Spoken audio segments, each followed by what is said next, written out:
Hello everyone and welcome to Aatif Rashid's book club. I'm Aatif Rashid, and today we're going to be discussing Howard's End by E.M. Forster from 1910. So Howard's End is an interesting book because on the one hand it's a 20th century novel. I know we've talked a lot about 20th century novels on this podcast. So far, exclusively 20th century novels.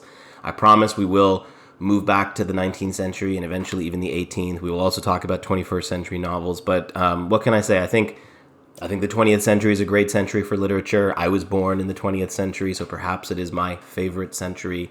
There's, of course, a range even within 20th century literature. So something like E.M. Forster, something like Howard's End from 1910, obviously looks very different from something like The Crying of Lot 49, which we talked about a few weeks ago.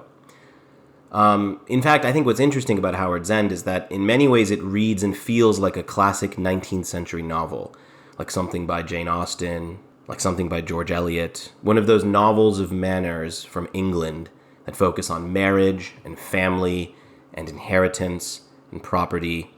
But I think E.M. Forster has a specifically 20th century sensibility that he brings to this novel. And we see that in some of the themes and the social commentaries that he makes using this novel on a few different features of English life, on property and inheritance, which is the big theme of the novel, and on gender relationships, on the relationships between men and women. E.M. Forster is very progressive, right, in his gender politics.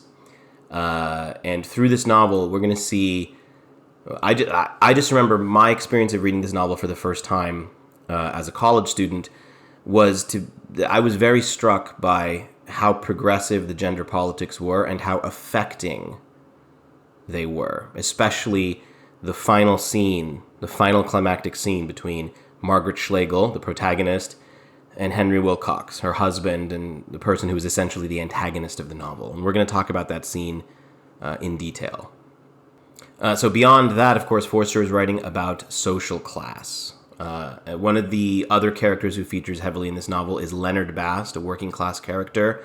And we're going to be talking about him a lot in the context of, and specifically his arc. So I think in these ways, this novel differs from those traditional 19th century novels in that it is much more forceful in its commentary on things like class and things like gender. So the title of the novel, Howard's End, refers to the name of the house that is at the center of this novel. And that's where these themes of inheritance come from. Because essentially the question that drives the novel, the conflict that drives the novel is who will inherit this house, Howard's End? And the deeper question, the deeper thematic question lying behind that is, of course, who is going to inherit England? The house, you could argue, is a symbol of England. And Forster presents several different families, really two different families that represent two different social classes, and then Leonard, who represents the working class. But the two families that we meet at the beginning of the novel that kind of help us establish the dichotomy of class that the novel is setting up. First, you have the Wilcoxes. The Wilcoxes are capitalists, they're wealthy, they're business people, right? They represent a kind of 20th century business capitalist mindset. So they're not aristocrats in the traditional sense. They made their money through rubber in the colonies. Now, the novel does not really go into all the subtle social implications of what that means. It's not going to talk about King Leopold, not going to talk about the Congo, not going to talk about any of the darker underbelly of colonialism. For that, we're going to talk about another 20th century classic, Heart of Darkness, in the future. But I think that's important, Forster's choosing rubber specifically as the industry that they're associated with, because on the one hand, it's very contemporary 20th century industrial, right? It represents a certain 20th century capitalist mindset. On the other hand, it's rubber has quite a dark history, especially when it comes to the colonization of Africa. And I think people in England reading this book at the time would have been aware of all of the subtle social implications that Forster is suggesting when he makes rubber the primary source of wealth for this family. So the Wilcoxes are a capitalist family, and the other family is the Schlegels. Margaret and Helen Schlegel are two sisters who are essentially our protagonists of the novel. They are much more cultural. They're sort of the liberal middle class, right? Very cultured, descended from a German family who we're gonna talk about their origin when we read some quotes from the novel. And basically, these two families, they sort of represent two different social types in 20th century England. And the question is sort of like, who does England's future belong to? Does it belong to the brutal, kind of materialistic capitalists, represented by the Wilcoxes? Or does it belong to the idealists and the cultured ones, like Margaret and Helen? And obviously, Forster does not hide his allegiance, right? Margaret and Helen are our protagonists, and clearly this is a novel that pits their kind of beautiful idealism against the kind of brutal simplicity of the Wilcoxes. And we're going to look at how that conflict plays out. And the house at the center of the novel, Howard's End, essentially the question is, who is going to own this house? So the character who is most closely associated with the house is Ruth Wilcox, right? Henry's first wife, who dies at the beginning of the novel. She loves the house, and in particular, she loves this tree that grows in front of the house, the wych elm, which is another symbol, a kind of enduring Englishness, you could say, an enduring rootedness in England. And the question is basically, who is going to inherit this house after Ruth dies? Obviously, on a literal sense, the house passes to her children, right? But her children are represented in this novel as callous and indifferent to the beauty of nature and the values that Ruth Wilcox embodies. By contrast, Margaret and Helen, although they have no direct familial relationship or connection to Howard's End or to Mrs. Wilcox, they appreciate the house, and especially they both appreciate the house in their own way, in a way that the actual Wilcox children do not. They seem to recognize and connect to it on that deeper spiritual level. And Forster is sort of saying there's inheritance in the literal sense, right? Who actually literally gets the house based on the laws of the land. But there is also inheritance in a spiritual sense. Who actually has the spiritual connection to the place? Who will maintain everything that the house represents and carry it into a better and brighter future? And obviously, as we see in the novel, he believes that Margaret and Helen are those two characters, the Schlegels, not the Wilcoxes. Now, obviously, some of you may know, right, that Margaret and Helen, the two characters, are loosely based on Virginia Woolf and her sister Vanessa. I'm not so interested in the real-life biographical connections. I want to focus on Margaret and Helen as characters as they are written in the novel. Personally, I try to avoid a lot of biographical analysis when it comes to literature. I'm not very interested in who actually inspired E.M. Forster, even though obviously there are these connections. Some people might find that interesting. For me, I want to focus on the actual text itself, the characters as they're written, the language, and the words themselves. But, right, if you're interested in that, obviously we're going to talk about Virginia Woolf herself on this podcast in the future. You can look up the Bloomsbury Group. You can look up E.M. Forster's, biographical connections to Woolf and to that entire circle. And you can sort of maybe see the connections with the way he writes Margaret and Helen. But for the purposes of this podcast, I want to just focus on the text of the novel itself. So I think the setup at the beginning is done really well, where in the first part of the novel, he really clearly establishes who Helen and who Margaret are. The novel begins with letters that Helen sends to Margaret. And these letters immediately give us this clue that Helen is the romantic one. Helen falls in love with the house, with Howard's End, and then eventually she falls in love with Paul, the younger Wilcox son. So immediately we understand that Helen is impressionable and romantic. And Margaret, who we meet a few chapters in, she is the sensible one. She's the more pragmatic one. But, as we're going to see, she is not without her own idealism. In many ways, I think Margaret and Helen parallel another set of sisters who also have a similar dichotomy. Jane Austen's novel Sense and Sensibility, Marian and Eleanor, right? The two characters who also represent like reason or sense and sensibility or romance. And I think we have a similar dichotomy here. And just as Jane Austen doesn't really judge, I'll put it this way, right? Sometimes when we read this novel, it's easy, especially as modern readers, for us to connect more with Helen, I think. Especially because she is so dramatic and emotional and intense. And I certainly, when I read this novel, I find myself connecting much more with Helen than with Margaret. And I think if you are a younger reader, you might feel that connection too. Helen feels more like a contemporary protagonist in the way she wears her emotions on her sleeves and isn't really afraid of them to some extent. Margaret, I think in her pragmatism and her care, it can sometimes come across as a little alienating to contemporary audiences to some extent, especially because the big decision she makes in the novel to marry Henry Wilcox at first seems kind of baffling. You sort of wonder, why would she do this? Why would she marry this person who is clearly not right for her? But as I think we're going to talk about in this novel, Margaret is really the true protagonist of the novel. She is the one who experiences the clearest character arc. And it's her character arc that concludes with Forster's great statement on the hypocrisy of men and gender relations, right, in England at this time, and his vision of equality.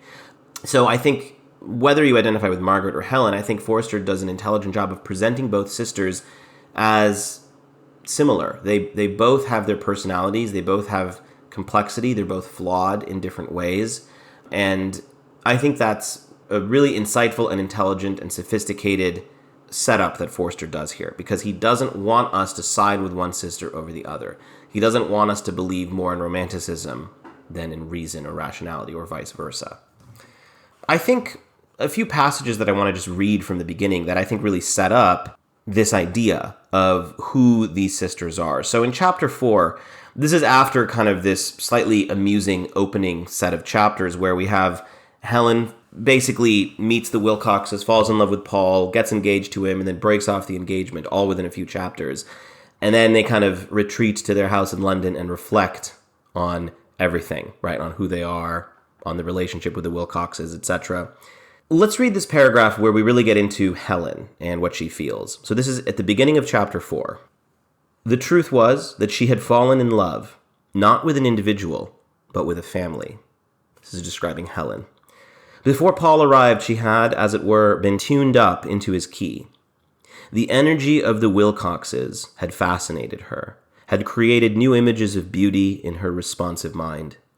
To be all day with them in the open air, to sleep at night under their roof, had seemed the supreme joy of life, and had led to that abandonment of personality that is a possible prelude to love. She had liked giving in to Mr. Wilcox, or Evie, or Charles. She had liked being told that her notions of life were sheltered or academic, that equality was nonsense, votes for women nonsense, socialism nonsense, art and literature, except when conducive to strengthening the character, nonsense. One by one, the Schlegel fetishes had been overthrown, and though professing to defend them, she had rejoiced. So far we are describing kind of Helen's impressionability. And we're also at the same time establishing the dichotomy between the two families. These are the things that the Schlegels believe in: equality, votes for women, socialism, art and literature. And the Wilcoxes don't believe in any of that. And at first, Helen is so taken by the energy of the Wilcoxes that she willingly gives up all of these beliefs of hers. The word energy, I think, is key, because that is the characteristic of Mr. Wilcox in particular, the patriarch, who will eventually marry Margaret, as well as the family as a whole. They represent energy, right? They are an energetic kind of new middle class who is going to take over England, is essentially the image that we're given, with their industry and their wealth. Now, jumping ahead a little bit, the passage goes on, but it talks about why she fell in love with Paul specifically, the younger son. So kind of towards the end of the same paragraph. And when Paul appeared, flushed with the triumph of getting through an examination and ready to flirt with any pretty girl, Helen met him halfway, or more than halfway, and turned towards him on the Sunday evening. He had been talking of his approaching exile in Nigeria, and he should have continued talk of it and allowed their guest to recover. But the heave of her bosom flattered him. Passion was possible, and he became passionate. Deep down in him something whispered, "This girl would let you kiss her. You might not have such a chance again." That was how it happened, or rather how Helen described it to her sister, using words even more unsympathetic than my own. By the way, throughout this novel, it's important to note, Forster has this kind of amused narrator figure who is making reference to himself, but is not really a character. But that's kind of a little affectation that he does throughout this, where he as the narrator is very present and commenting upon the events of the novel. This is where that 19th century spirit still comes in, right? There is still this idea of an ordered narrative voice kind of bringing all of these characters together. Continuing on. But the poetry of that kiss, the wonder of it, the magic that there was in life for hours after it, who can describe that? It is so easy for an Englishman to sneer at these chance collisions of human beings. To the insular cynic and the insular moralist, they offer an equal opportunity. It is so easy to talk of passing emotion, and to forget how vivid the emotion was ere it passed. Our impulse to sneer, to forget, is at root a good one. We recognize that emotion is not enough, and that men and women are personalities capable of sustained relations, not mere opportunities for an electric discharge. Yet we rate the impulse too highly. We do not admit that by collisions of this trivial sort, the doors of heaven may be shaken open. To Helen, at all events, her life was to bring nothing more intense than the embrace of this boy who played no part in it. He had drawn her out of the house, where there was danger of surprise and light. He had led her by a path he knew, until they stood under the column of the vast wych elm. A man in the darkness, he had whispered "I love you" when she was desiring love. In time, his slender personality faded, the scene that he had evoked endured. In all the variable years that followed, she never saw the like of it again. So it's sort of the way that passage is written. Notice, again, Forster's narrator as being very present. We're not really that close to Helen here as a character. I mean, we understand what she's feeling, but there's a little bit of a distance. There's a little bit of a remove.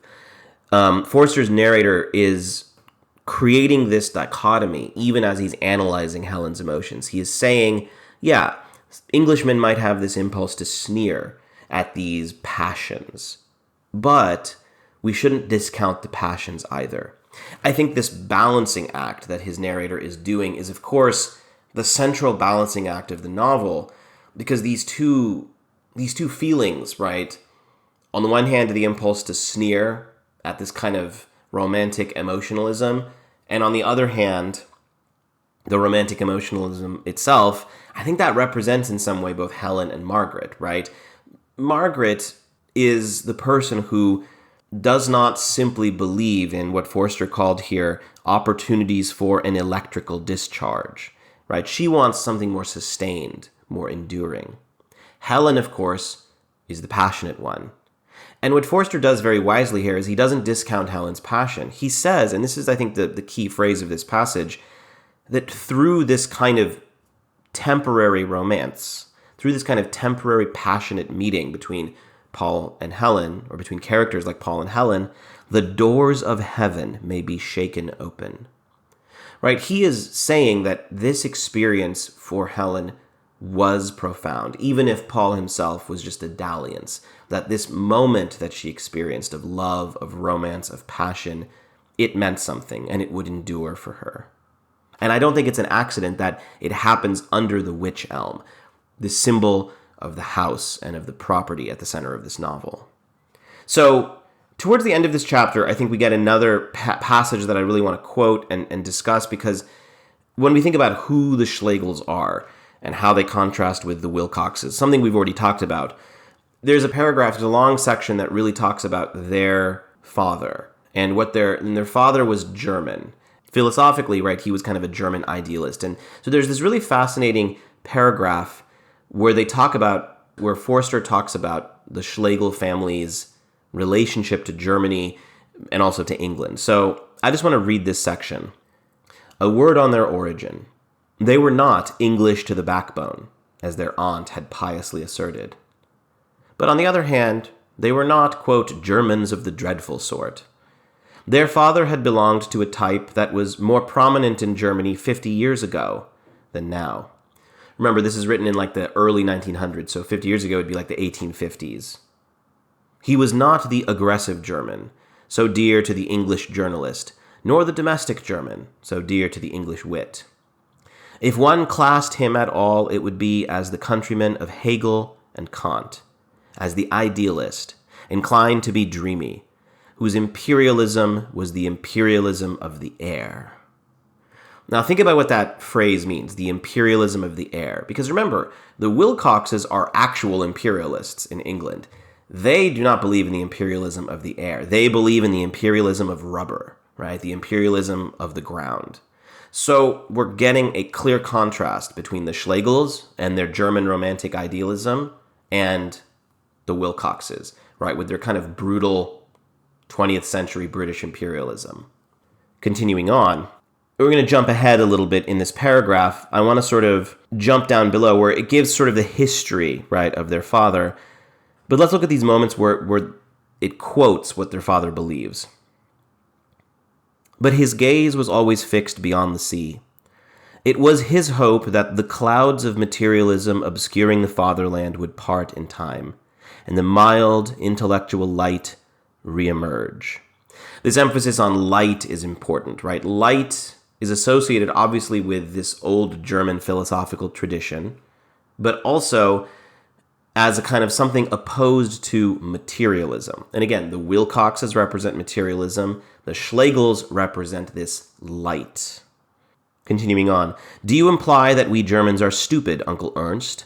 exclaimed a haughty and magnificent nephew. Uncle Ernst replied, "To my mind. You use the intellect, but you no longer care about it. That I call stupidity." As the haughty nephew did not follow, he continued, "You only care about the things that you can use, and therefore arrange them in the following order. Money, supremely useful. Intellect, rather useful. Imagination, of no use at all." "No," for the other had protested, "your pan-Germanism is no more imaginative than is our imperialism over here. It is the vice of a vulgar mind to be thrilled by bigness, to think that 1,000 square miles are 1,000 times more wonderful than 1 square mile, and that 1,000,000 square miles are almost the same as heaven. That is not imagination. No, it kills it. When their poets over here try to celebrate bigness, they are dead at once, and naturally. Your poets too are dying, your philosophers, your musicians, to whom Europe has listened for 200 years, gone. Gone with the little courts that nurtured them. Gone with Esterhazy and Weimar. What? What's that? Your universities? Oh yes, you have learned men who collect more facts than do the learned men of England.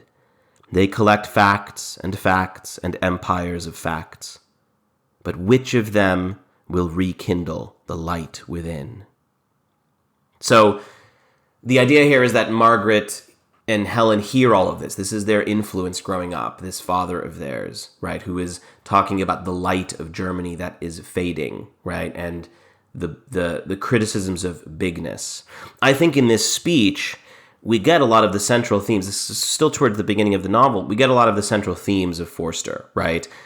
This idea that bigness is valuable because it's big. And of course, the novel is going to conclude with Helen and Margaret and this entire family celebrating the virtues of what their father talked about here, of light, the virtues of imagination, and realizing that money and bigness are not what provides true value, right? That true value comes from something else. Now, that reference to the musicians of Germany, I think is really key because it links us to, there's another passage I want to read from the beginning, which is one of my favorite sections. And this is the very next chapter. They go and they listen to Beethoven, one of those musicians whom their father described as a beautiful musician who Germany can no longer produce. And this chapter where they listen to Beethoven is so good on so many levels. But the thing that really strikes you when you read this chapter is, of course, Helen's reaction to the music. right? So this chapter is really all about Helen and her romanticism.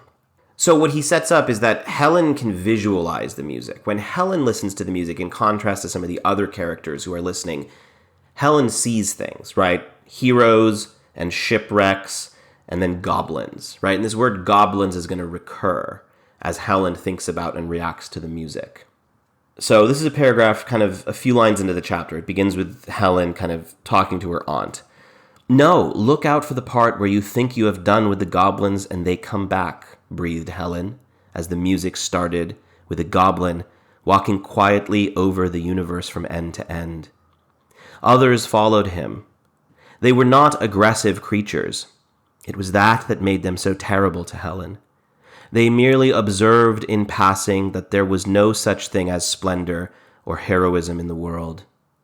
After the interlude of elephants dancing, they returned and made the observation for the second time. Helen could not contradict them, for once, at all events, she had felt the same, and had seen the reliable walls of youth collapse. Panic and emptiness. Panic and emptiness. The goblins were right. So jumping ahead. For, as if things were going too far, Beethoven took hold of the goblins and made them do what he wanted. He appeared in person. He gave them a little push, and they began to walk in a major key instead of a minor. And then he blew with his mouth, and they were scattered. Gusts of splendor, gods and demigods contending with vast swords, color and fragrance broadcast on the field of battle, magnificent victory, magnificent death. Oh, it all burst before the girl, and she even stretched out her gloved hands as if it was tangible. Any fate was titanic, any contest desirable. Conqueror and conquered would alike be applauded by the angels of the utmost stars. So notice how Forster slips into Helen's point of view as he writes these sentences. Forster's narrator is very present in the novel, but when he wants to, he will let us feel, he will do what in literature we call free and direct discourse. He will go into the minds of his characters and phrase these observations and write these sentences as if they are thinking them. So this is Helen thinking, right? The phrase panic and emptiness, that is Helen's direct thoughts, right? And so that's what's so beautiful about this passage. We get a direct experience of Helen's emotionalism. We feel like we are there listening to Beethoven and having this emotional reaction. And I think this is why, even though, again, maybe some of us read Helen and think of her as a silly child, right? Overly romantic. But Forster does not want us to judge Helen. He wants us to understand and empathize with Helen. So he makes sure that in early passages like this one, we feel what Helen is feeling. One more paragraph that kind of sums up Helen's mood. And I think the other important context is, remember, this is happening in the novel right after she has just had this kind of aborted love story with Paul, the Wilcox son. And so she's feeling particularly impressionable, particularly romantic right now. And the goblins, they had not really been there at all. They were only phantoms of cowardice and unbelief. One healthy human impulse would dispel them. Men like the Wilcoxes or ex-President Roosevelt would say yes. Beethoven knew better. The goblins really had been there. They might return, and they did. It was as if the splendor of life might boil over and waste to steam and froth. In its disillusion, one heard the terrible ominous note, and a goblin, with increased malignity, walked quietly over the universe from end to end. Panic and emptiness. Panic and emptiness. Even the flaming ramparts of the world might fall. Beethoven chose to make all right in the end. He built the ramparts up. He blew with his mouth for the second time, and again the goblins were scattered. He brought back the gusts of splendor, the heroism, the youth, the magnificence of life and of death, and, amid vast roarings of a superhuman joy, he led his Fifth Symphony to its conclusion. But the goblins were there. They could return. He had said so bravely, and that is why one can trust Beethoven when he says other things. Helen pushed her way out during the applause. She desired to be alone. The music had summed up to her all that had happened or could happen in her career. She read it as a tangible statement which could never be superseded. The notes meant this and that to her, and they could have no other meaning, and life could have no other meaning. She pushed right out of the building and walked slowly down the outside staircase, breathing the autumnal air, and then she strolled home. So, it's just a beautiful passage that I think highlights Forster's brilliance as a writer. Obviously, point of view, right? The way he embodies Helen's point of view so completely, but also the romanticism that is one half of this novel. And I say one half because Helen is only half of the novel. Margaret is the other half. But this passage really, and really the beginning of the novel, really makes us feel Helen's romanticism, her passion, the way she experiences the world, the way she reacts, in this case, just to a piece of music, obviously to a great piece of music, but a piece of music that ends up summing up to her the entire world, right? The phrase panic and emptiness, which Forster deploys so well to set up what Helen is feeling. Now, we're going to trace Helen's arc as it goes forward, but obviously these feelings bubble up in Helen and eventually lead her into a romance with Leonard Bast, right, who we're going to talk about in a moment, the one of the other main characters of the novel. But obviously, I think if we just kind of pull back a little bit and talk about the novel overall, I think what's so good about this novel is it's such a rich, full novel. There is a whole range of characters, major and minor. And I'm always really impressed when I look back at this novel to think how much Forster accomplishes. Obviously, we have Margaret and Helen. They are major characters. They are important.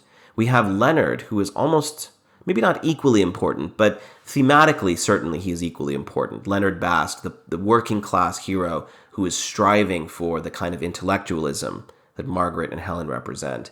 We have Mr. Wilcox, our antagonist, who is also a major force in this novel, and his children. Paul is not so important beyond the opening, but Charles is super important, Mr. Wilcox's son. He's a minor character, but he is an interesting one.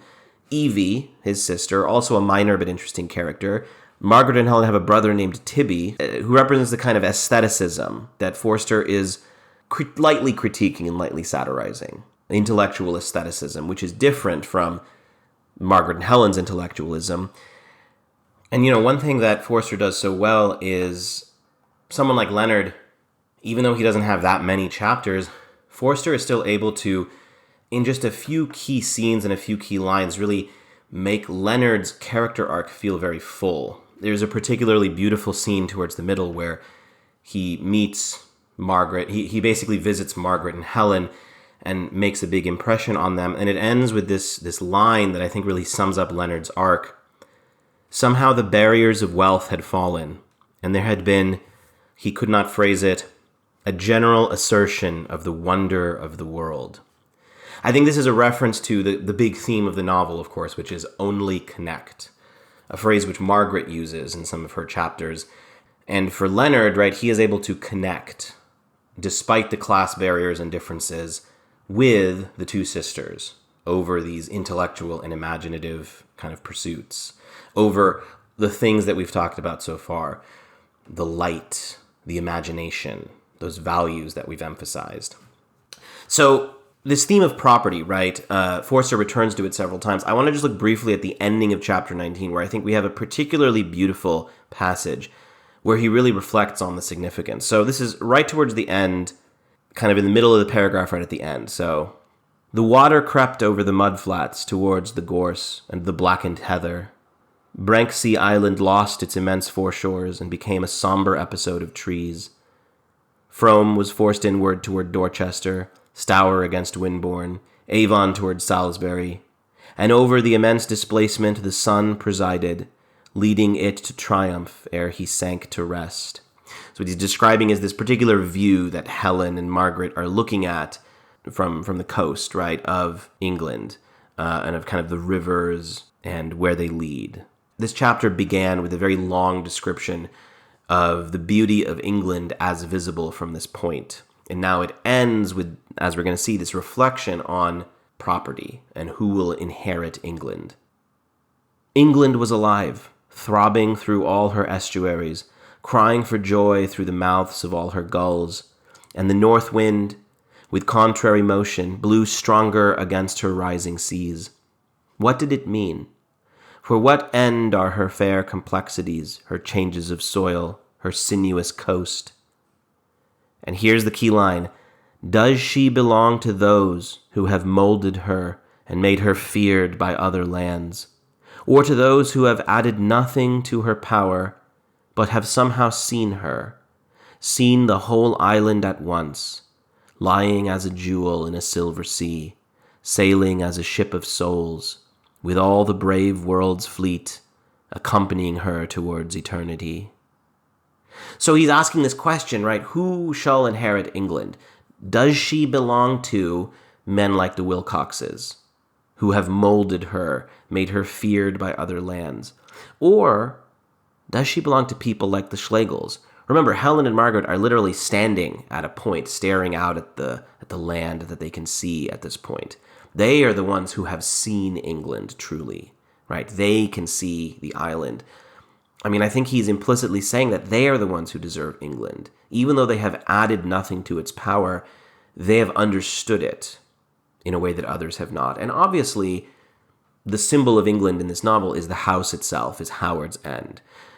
But this paragraph, I think, just kind of reinforces and underscores that big theme that Forster is going for here, that theme about England itself, right? Forster is making sure we understand that this is not just a novel about the inheritance of a piece of property, of a house. It's about the inheritance of the country, of England and all it represents. So then, in the middle of this novel, right, the big narrative drive, of course, is Margaret's relationship and marriage to Henry Wilcox. For lots of reasons, right, Margaret has kind of been affected by everything that's happening. A lot of it has to do with the fact that she and Helen have to move, have to leave their childhood home. And basically, that's kind of the drive of the middle, right? Margaret marries Henry and is sort of unhappy with this decision. And I think Forster does a very intelligent job here of diving into Margaret's psychology. We understand why she makes the decision she makes. He does a really good job with interiority, of getting us into her head. At the same time, we also realize that it's probably a bad decision. We're not sure why she makes this decision. We sort of, as readers, feel maybe she shouldn't get married to this man. We understand why she wants to at this point in her life when she's turning 30. She feels all the things she's feeling.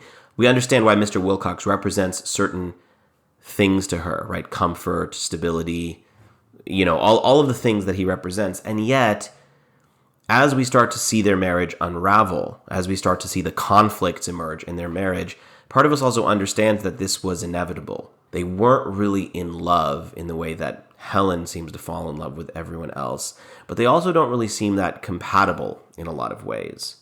And that's kind of the main conflict here, right, is the tension between Margaret and Mr. Wilcox in her attempt to kind of make him understand certain things about her way of life and her way of seeing the world. There's a key passage that I think reveals Margaret's emotions and what Margaret is feeling in this middle section of the novel. So I want to look at, this is a paragraph where she visits Howard's End. So it's chapter 24. So we're kind of in the second half of the novel now. And she goes to Howard's End and she visits it. And I just want to sort of read this passage, which I think sums up Margaret's changing feelings and her relationship to Howard's End, to the house. So Henry is kind of showing her around the property, showing her the house, and sort of talking a little bit about what he's going to do to change this place. Now, earlier, remember, Mrs. Wilcox talked to Margaret about the house and how much she loved it. And so for Margaret, changing the house would sort of be a sacrilege. It would be violating the memory of Henry's first wife, of Mrs. Wilcox. And Margaret's not sure she wants to do that. If we look in the middle of this paragraph, this is after kind of a long bit of dialogue where Henry is talking about all the things he wants to change with the place. So she says, "It was English, and the wych elm that she saw from the window was an English tree. No report had prepared her for its peculiar glory. It was neither warrior, nor lover, nor god. In none of these roles do the English excel.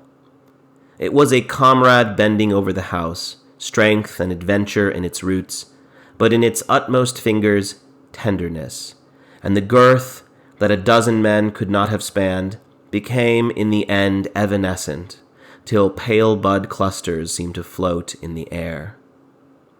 So she's describing the tree, the wych elm, right? Which, as we saw earlier, was an important symbol.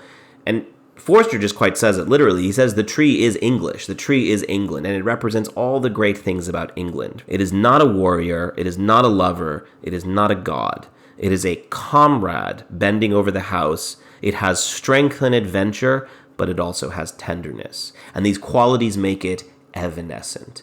Once again, notice the sort of idealistic language that is used. Evanescent. Earlier we talked about heaven, right, in the context of Helen. Margaret has her own visions of heaven. Not Helen's romantic visions, but a variation of them. Because like Helen, she is the daughter, right, of that German idealist father. And her whole arc in this novel is going to be about finding ways to bring forth and rescue this light from the materialism of the Wilcoxes. And when she's here in Howard's End and notices the tree for the first time, she sees it for what it is and what it represents in a way that Mr. Wilcox does not. Continuing on, it was a comrade. House and tree transcended any similes of sex.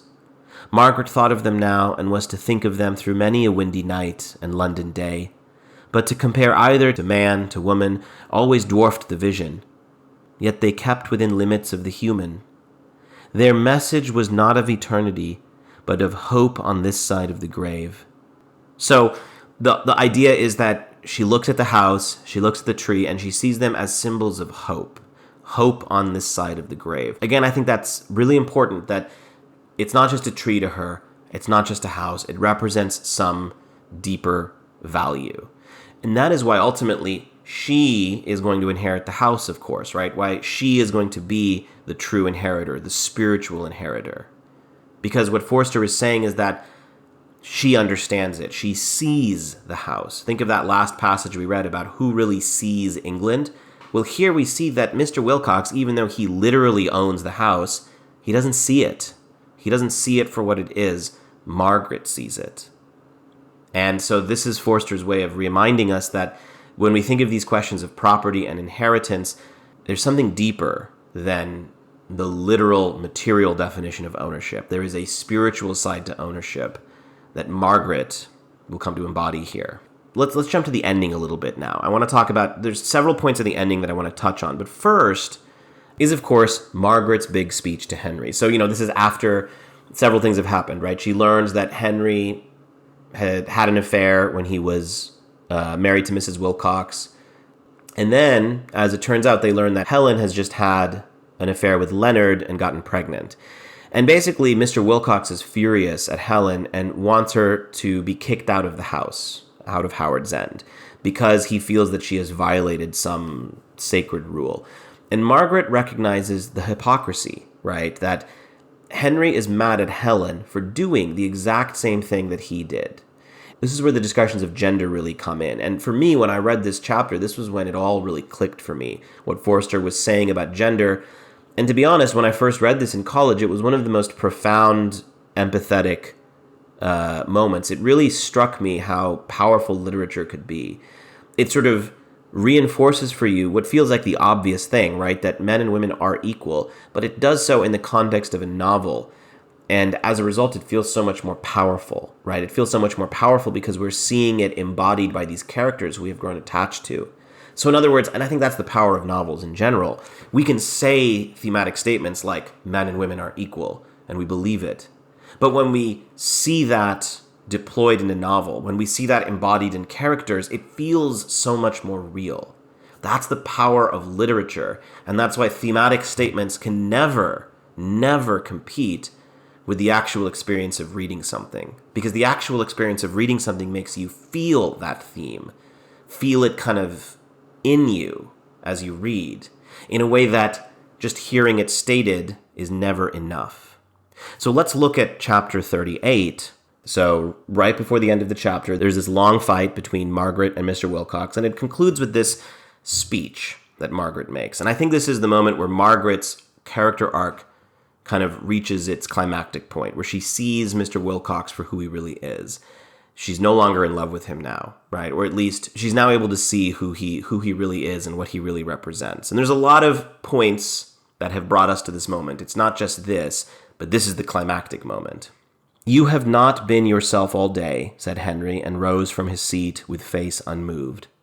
Margaret rushed at him and seized both his hands. She was transfigured. So again, notice the word transfigured. Forster is literally telling us that Margaret is changed. "Not any more of this," she cried. "You shall see the connection if it kills you, Henry. You have had a mistress. I forgave you. My sister has a lover. You drive her from the house. Do you see the connection? Stupid, hypocritical, cruel, oh, contemptible. A man who insults his wife when she's alive and cants with her memory when she's dead. A man who ruins a woman for his pleasure and casts her off to ruin other men, and gives bad financial advice and then says he is not responsible. These men are you. You can't recognize them because you cannot connect. I've had enough of your unneeded kindness. I've spoilt you long enough. All your life you have been spoiled. Mrs. Wilcox spoiled you. No one has ever told you what you are. Muddled, criminally muddled. Men like you use repentance as a blind, so don't repent. Only say to yourself, what Helen has done, I've done."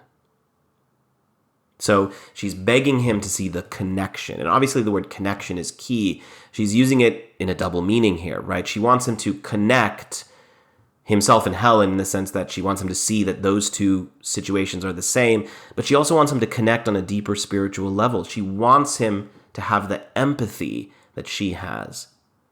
But of course he can't. He's incapable of it, as she says, and she seems to recognize it even as she's begging him to connect.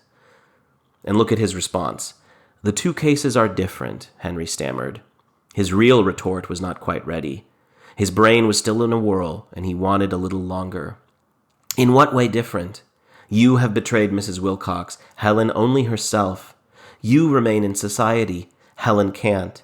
You have had only pleasure, she may die. You have the insolence to talk to me of differences, Henry?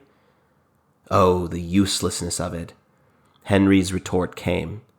"I perceive you are attempting blackmail. It is scarcely a pretty weapon for a wife to use against her husband.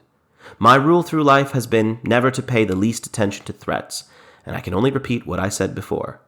I do not give you and your sister leave to sleep at Howard's End." Margaret loosed his hands. He went into the house, wiping first one and then the other on his handkerchief. For a little she stood looking at the 6 hills, tombs of warriors, breasts of the spring.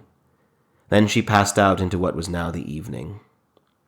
So, despite this beautiful, intense, dramatic speech, Henry does not listen. Henry is incapable of understanding what Margaret is talking about here. And that's, I think, the real tragedy and beauty of this ending. It does not end really with a reconciliation between Henry and Margaret. You could argue kind of the ending kind of does. We'll get to that in a moment, when Henry does seem to be somewhat reconciled with her. But at the climactic point, the key emotion here is this rage that Margaret feels towards Henry for his double standards, for his hypocrisy. And I think what makes this moment so beautiful is that we as readers have kind of been feeling this.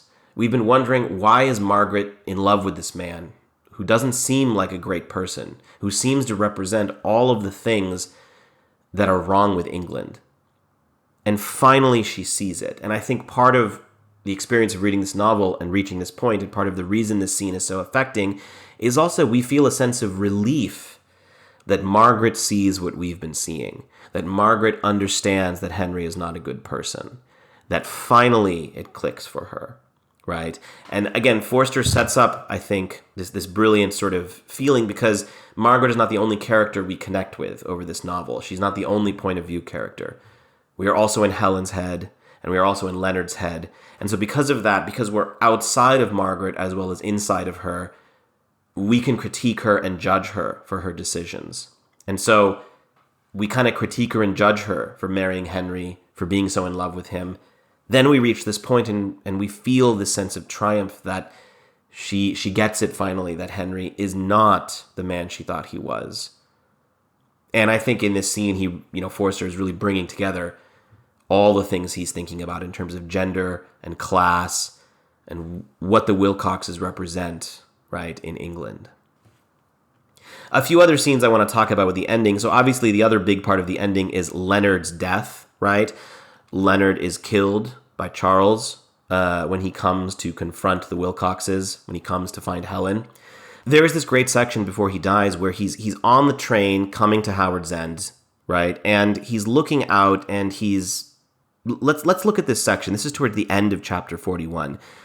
He's basically I think this is key because Leonard is a very tragic character. He doesn't get what he wants. He suffers, he dies.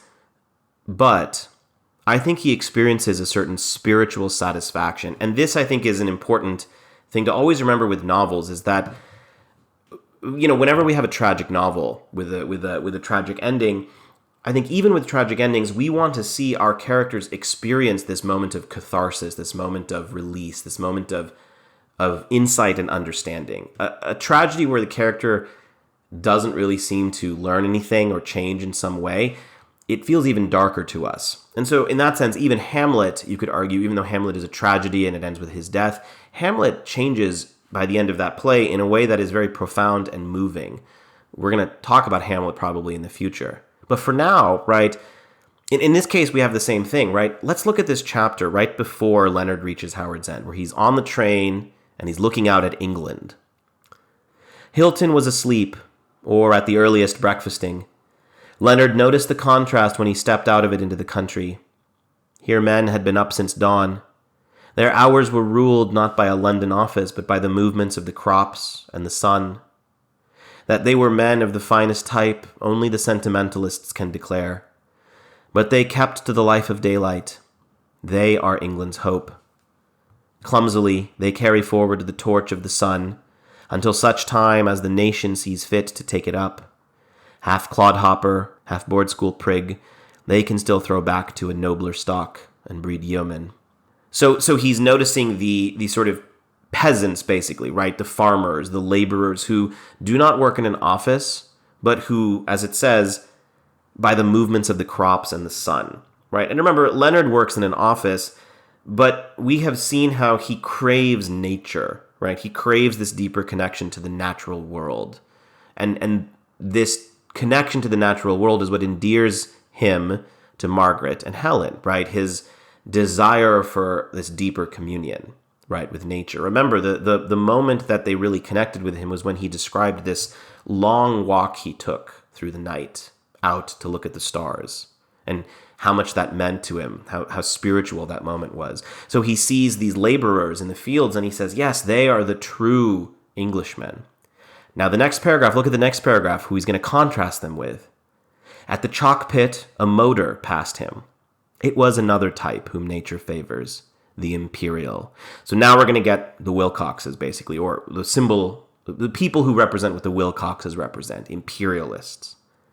Healthy, ever in motion, it hopes to inherit the earth. It breeds as quickly as the yeoman and as soundly. Strong is the temptation to acclaim it as a super yeoman, who carries his country's virtue overseas. But the imperialist is not what he thinks or seems. He is a destroyer. He prepares the way for cosmopolitanism, and though his ambitions may be fulfilled, the earth that he inherits will be gray.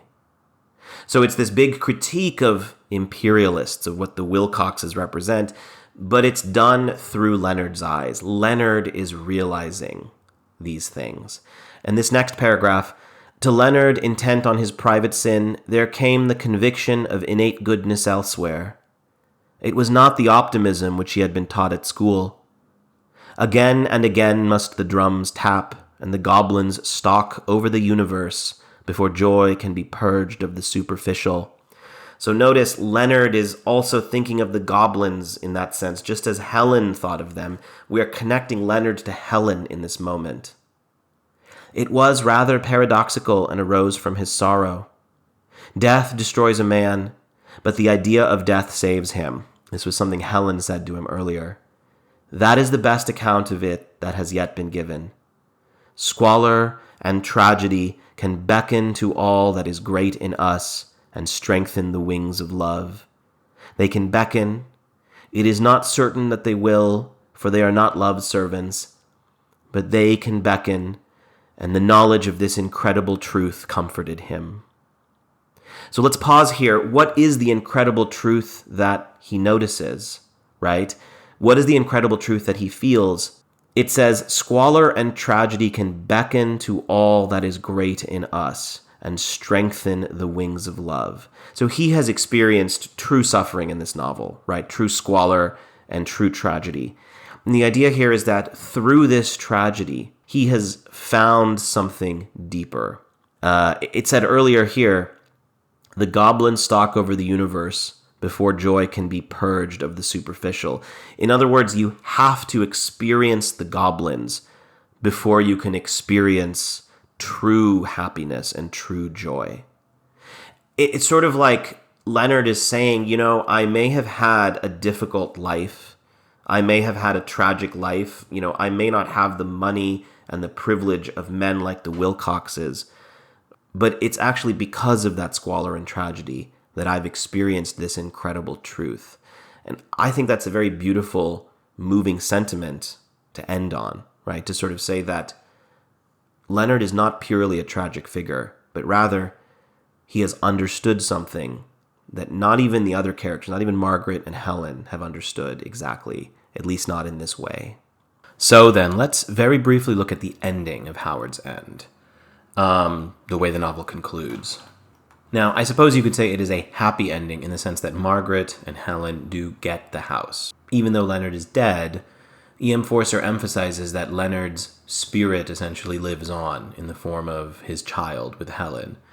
Beyond that, I think the idea is that the values that the Schlegels represented, those values associated with German idealism that we touched on earlier, the idea of the light and the imagination, those values do triumph in the end over the Wilcox's materialism. And as we saw earlier, even Leonard, even though he dies, he also experiences a sort of triumph because, as we saw, he changes in the same way, right? He changes under the influence of those same values.